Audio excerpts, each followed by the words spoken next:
A kú déédé àsìkò yìí. Kókó inú ìwé ìròyìn la mú wá fún yín láti inú àwọn ìwé ìròyìn ilé wa. Orúkọ tèmi ni Ọmọgbémisọ́lá ọmọ Alọ́gọ̀madẹ̀. Àjòjì àrùn kan ti bẹ́ sílẹ̀ ní Kàfàǹṣà ìjọba ìbílẹ̀ Agemọ ní ìlú Kaduna tí ó ti dẹ́mi ọmọ 10 légbodò nígbà tí àwọn mìíràn ṣì wà ní ilé ìwòsàn. Àrùn yìí ni a gbọ́ wípé a máa ní ipa lára ẹ̀yà ìpòyìdà ara respiratory system lára ọmọdé tí ọjọ́ orí wọn wà láàárín ọdún 3 sí 13. Ìwádìí sì ti ń lọ lọ́wọ́ lórí rẹ̀. Olùdarí àgbà fún ilé ìwòsàn Sir Patrick Ibrahim Yakowa Memorial Hospital, Dókítà Isaac Nathaniel fìdí ìbẹ́sílẹ̀ àjàkálẹ̀ àrùn yìí múlẹ̀ ní Kàfàǹṣà. Alága ìjọba ìbílẹ̀ Agemọ, Yunana Marcus Bade, ti wá ké sí ará ìlú láti tètè gbé ìgbésẹ̀ bí wọ́n bá ṣàkíyèsí wípé àwọn ọmọ tí ọjọ́ orí wọn wà láàárín òòjọ́ sí ọdún 13 bá ní àmì ìséèémí, ọ̀nàfun dídùn àti imú tó ń ṣàn. Ó ní kí wọ́n tètè ṣe àkíyèsí àwọn àpẹẹrẹ wọ̀nyí kí wọ́n bá lè kápá àrùn náà kí ó tó tàn ká tí agbára ò ní ká. Ẹ̀kúnrẹ́rẹ́ ìròyìn yìí wà nínú ìwé ìròyìn The Guardian tó jáde lónìí. Ilé-iṣẹ́ ìjọba àpapọ̀ fún iṣẹ́ àti ilé pẹ̀lú àjọṣepọ̀ ìjọba ìpínlẹ̀ Èkó ti kéde wípé títìpa ọlọ́jọ́ díẹ̀ yóò wà fún afárá Èkó láti Alákà sí Costain sí Ìgànmú fún 40 ọjọ́ bẹ̀rẹ̀ láti ọjọ́ Àìkú.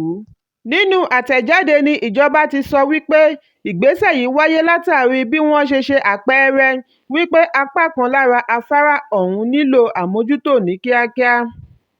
Wọ́n tẹ̀síwájú wípé ìjáfara léwu. Gómìnà ìpínlẹ̀ Èkó Babájídé Sanwó-Olú àti adarí iṣẹ́ fún ìjọba àpapọ̀ Olúkóredé Kẹ́ṣà níbi ìṣíde afárá Pọ́gbọ̀n ni ó ti kéde wípé lóòrèkóòrè ni wọ́n máa ti afárá yìí pa bí iṣẹ́ yóò ṣe máa tẹ̀síwájú. Títìpa yìí yóò fún agbaṣẹ́ṣe Messiah's Buildwell Plants and Equipment Industries Limited ní ààyè láti ṣe iṣẹ́ wọn bí iṣẹ́ lórí afárá yìí. Àtẹ̀jáde náà tẹ̀síwájú wípé ojúnà tí ó jáde sí Ìpọ̀nrí yóò wà fún ìrìnnà ọkọ̀ láti Western Avenue àti agbègbè rẹ̀.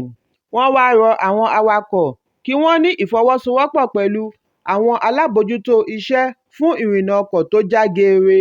Ẹ̀kúnrẹ́rẹ́ ìròyìn yìí wà nínú ìwé ìròyìn The Nation tó jáde lónìí.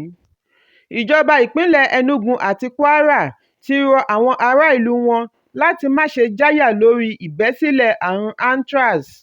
Wọ́n ní gbogbo ètò ti tò láti dènà ìtànkálẹ̀ àrùn náà ní ìpínlẹ̀ wọn.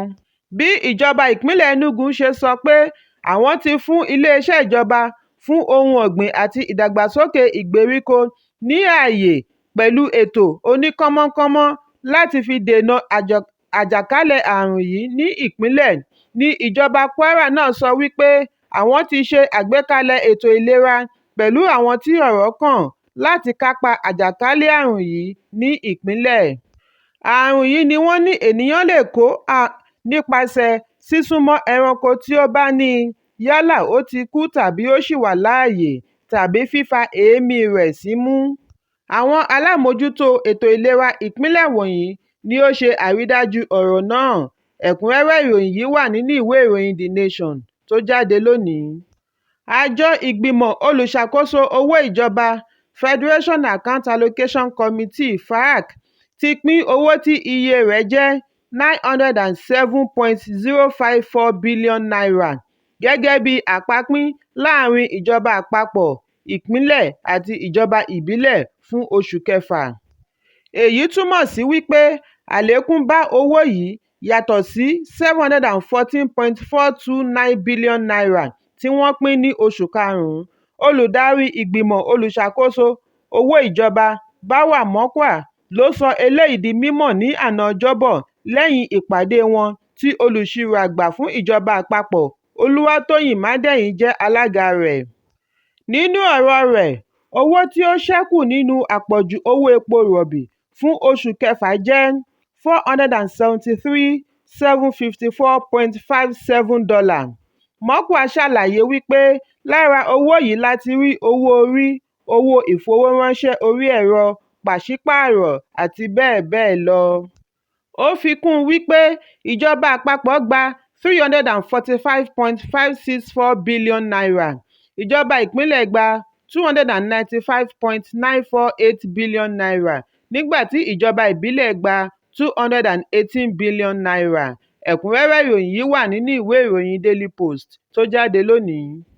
Lẹ́yìn gbogbo gúlégúlé, ilé ìgbìmọ̀ kọ̀ láti ṣe ìkéde àkọọ́lẹ̀ orúkọ àwọn mínísítà tí Ààrẹ Bọ́lá Tinubu ṣe àgbékalẹ̀ rẹ̀ fún wọn. Èyí lòdì sí ìfọkànsí àwọn ọmọ orílẹ̀-èdè. Kí wọ́n tó bẹ̀rẹ̀ iṣẹ́ òòjọ́ ní ilé ìgbìmọ̀ kọ́kọ́ ṣe ìpàdé ìdákọ́ńkọ́ pẹ̀lú èròǹgbà wípé wọ́n fẹ́ jíròrò lórí àkọọ́lẹ̀ orúkọ àwọn mínísítà. Lẹ́yìn èyí ni àrídájú wá wípé kò sí ohun tí ó jọ bẹ́ẹ̀, ṣùgbọ́n ààrẹ ilé ìgbìmọ̀ jẹ́ kó di mímọ̀ wípé ìjíròrò wọn dá lórí bí wọ́n ó ṣe àlékún ààbò nínú ọgbà ilé ìgbìmọ̀. Bákan náà ni ó kéde wípé wọ́n ti ṣe àgbékalẹ̀ ìgbìmọ̀ fìdíhẹẹ́ tí Sínétọ̀ Danjuma Goje yóò ṣe adarí rẹ̀. Ìgbésẹ̀ yìí túmọ̀ sí wípé Ààrẹ Tinubu kò ní ju ọ̀sẹ̀ kan lọ láti ṣe àfihàn àwọn olùbáṣiṣẹ́pọ̀ rẹ̀ gẹ́gẹ́ bí ó ti wà nínú ìwé òfin ọdún 1999. Ẹ̀kúnrẹ́rẹ́ ìròyìn yìí wà nínú ìwé ìròyìn The Guardian tó jáde lónìí. Àjọ gómìnà láti ẹgbẹ́ òṣèlú All Progressives Congress (APC) ti ṣàlàyé wípé kò sí agbára tàbí ipò kankan tí ó kàn pa fún alága ẹgbẹ́ òṣèlú APC Abdullahi Adamu àti akọ̀wé ẹgbẹ́ Iyọlá Omiṣore láti kọ̀wé fi ipò sílẹ̀ láàrin ẹgbẹ́. Nígbà tí ó ń dáhùn ìbéèrè àwọn akọ̀ròyìn lẹ́yìn ìpàdé tí ó wáyé ní ìlú Àbújá lánàá, alága ẹgbẹ́ àgbáríjọ àwọn gómìnà ẹgbẹ́ òṣèlú APC tí í ṣe gómìnà ìpínlẹ̀ Imo Hope Uzodinma sọ wípé kíkọ̀wé fi ipò sílẹ̀ àwọn wọ̀nyí ti mú àlàáfíà bá ẹgbẹ́ òṣèlú wọn. Ó ṣe àpèjúwe ìkọ̀wé fipò sílẹ̀ wọn gẹ́gẹ́ bí àtọkànwá, yàtọ̀ sí oríṣiríṣi ọ̀rọ̀ tí wọ́n ń gbépò yí ẹnu. Ó ní wọ́n yẹ fún ìdánimọ̀ àti ìkíni fún akitiyan wọn láàrin ẹgbẹ́ òṣèlú APC. Ó fi kún un wípé àwọn yìn wọ́n fún ọgbọ́n wọn àti bí wọ́n ṣe sìn wọ́n. Inú ẹgbẹ́ dùn, inú àwọn náà sì dùn pẹ̀lú. Ẹ̀kúnrẹ́rẹ́ ìròyìn yìí wà nínú ìwé ìròyìn The Sun tó jáde lónìí. Ààrẹ Bọ́lá Tinubu ti bu ọwọ́ lu àgbékalẹ̀ owó fún ohun amáyédẹrùn Infrastructure Support Fund (ISF) fún gbogbo ìpínlẹ̀ mẹ́rìndínlógójì tí ó wà ní orílẹ̀-èdè Nàìjíríà gẹ́gẹ́ bí ìgbésẹ̀ láti mú àdínkù bá ìrora tí àyọkúrò ìrànwọ́ epo dá sílẹ̀ láàrin ìlú.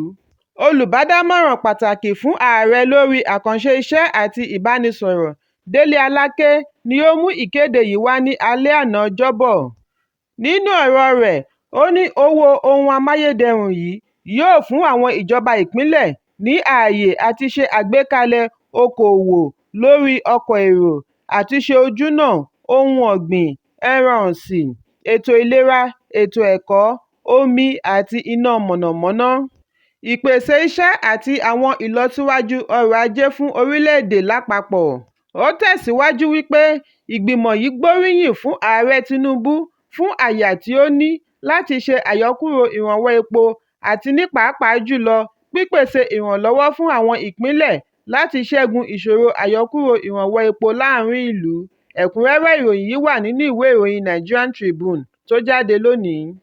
Ìdíje ife àgbáyé obìnrin ti FIFA tí ó bẹ̀rẹ̀ ní àná òde yìí ni àwọn aṣojú orílẹ̀-èdè Nàìjíríà Super Falcons ti fakọyọ lóru mọ́jú òní nígbà tí wọ́n gbá ọ̀mì ayò goalless draw pẹ̀lú àwọn akẹgbẹ́ wọn láti orílẹ̀-èdè Canada. Ẹ̀kúnrẹ́rẹ́ ìròyìn yìí wà nínú ìwé ìròyìn Complete. Kókó inú ìwé ìròyìn àsìkò yìí kò ní jù báyìí lọ. Ẹ pàdé mi ní ìrọ̀lẹ́ fún àkọ́tún. Kí a tó lọ, ẹ má ṣaláì fi àríwísí yín ránṣẹ́, ìyẹn comment, kí ẹ sì bá wa subscribe sójúnà wa lórí YouTube kí Kókó inú ìwé ìròyìn lè máa tẹ̀ yín lọ́wọ́ ní kíákíá.